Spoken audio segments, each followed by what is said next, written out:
Eh ben, le lien, il va être très facile à faire avec la présentation qu'elle a fait Stéphanie. Je pense que ce qui nous pousse chacun de nos côtés à faire ces webinaires, c'est de transmettre en fait notre volonté d'améliorer le confort de nos enfants et de les amener vers un maximum d'autonomie, malgré le syndrome, malgré le handicap, les handicaps, la sévérité des handicaps. Je pense que voilà, ce qu'on cherche avant tout, c'est d'amener nos enfants au maximum de leurs possibilités et capacités. Donc moi, je vais vous parler de la recherche. Alors d'abord, ça me paraissait important de faire un petit point sur qu'est-ce que le gène FOXG1. Le gène FOXG1, autrefois, il était appelé le Brain Factor 1, car il s'agit du premier, du plus fondamental en fait des gènes qui est formé. On arrête de me changer mes slides, Stéphanie. Qui est formé au cours du développement humain. Donc c'est quelque chose c'est un gène qui va commencer à s'exprimer dès les premières multiplications cellulaires. Il est situé donc sur le chromosome 14. Je vous ai mis un petit schéma du chromosome 14 sur le slide en haut. C'est vraiment un tout petit morceau. Maintenant, on l'appelle donc le gène FOXG1. Alors FOX parce que c'est le Fork Head Box, donc c'est la fourchette haute du chromosome, et il va coder pour la protéine G1.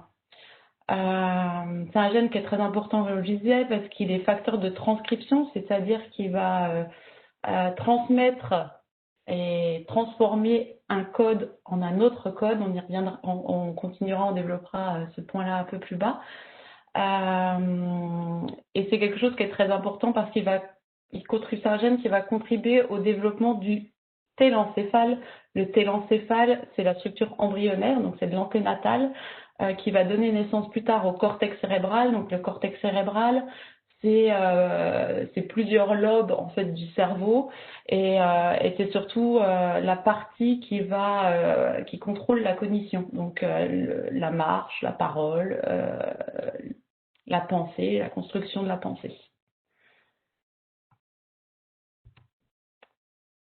Ensuite, le syndrome FOXG1, qu'est-ce que c'est? Le syndrome FOXG1, c'est un trouble neurologique qui est causé par une mutation du gène FOXG1. Les mutations observées sur le gène FOXG1, c'est toutes les mutations classiques en génétique, c'est-à-dire des délétions, des duplications, des faux sens, des notions, des altérations. Je vous ai mis un petit schéma qui pour moi est assez visuel. On a le gène en bonne santé. Donc il y a une phrase, alors, en réalité c'est pas ça, mais the cat ate the rat. Attends, je te coupe, Charline, parce que je pense qu'en fait, ça ne s'actualise pas les slides. On est toujours sur le chromosome 14. Ah, Enfin, je ne sais moi, pas pourquoi. en tout cas, ça ne s'est pas actualisé. Alors, je ne sais pas pour les autres si ça s'actualise ou pas. C'est pour ça que tout à l'heure, j'ai changé tes slides. Mais voilà. D'accord. Parce que toi, ça a changé pour toi. Mon mari, ça actualisé. fonctionne. Mon mari, ça fonctionne. Ah, alors c'est juste pour moi. D'accord. D'accord. Dites-nous si c'est bon. Ah oui, non, tu vois, il y en a d'autres qui disent on ne voit pas le bon slide. Ah. Donc bon, si jamais ça change pas, je me permettrai de changer pour Oui, toi, bien d'accord? sûr. D'accord. Ok. Donc voilà, en fait, il y a plusieurs mutations qui peuvent être possibles. Donc la délétion, il va manquer une partie du code. Là, typiquement, ça va dire the cat ate. Et on n'aura pas the rat. Donc le chat mange, on n'aura pas la suite, c'est le rat. Il peut y avoir une altération, c'est-à-dire une petite lettre qui a été changée. Là, par exemple, the cat ate the cat, et du coup, le message n'est plus le bon, alors que c'est une toute petite lettre qui a changé. Il peut y avoir aussi une duplication. C'est le message, il va se copier-coller en fait, et il va se mettre à un endroit dans le gène. Et évidemment, il n'y a rien à faire là, et du coup, le message n'est pas bien passé, le code est altéré. Donc la protéine G1 qui est codée par FOXG1, si elle est manquante, en tout cas, c'est une altération sur le gène FOXG1, et ben, il y a un véritable problème sur le développement du cerveau. Alors là, j'ai changé de slide, je ne sais pas si tout le monde le voit.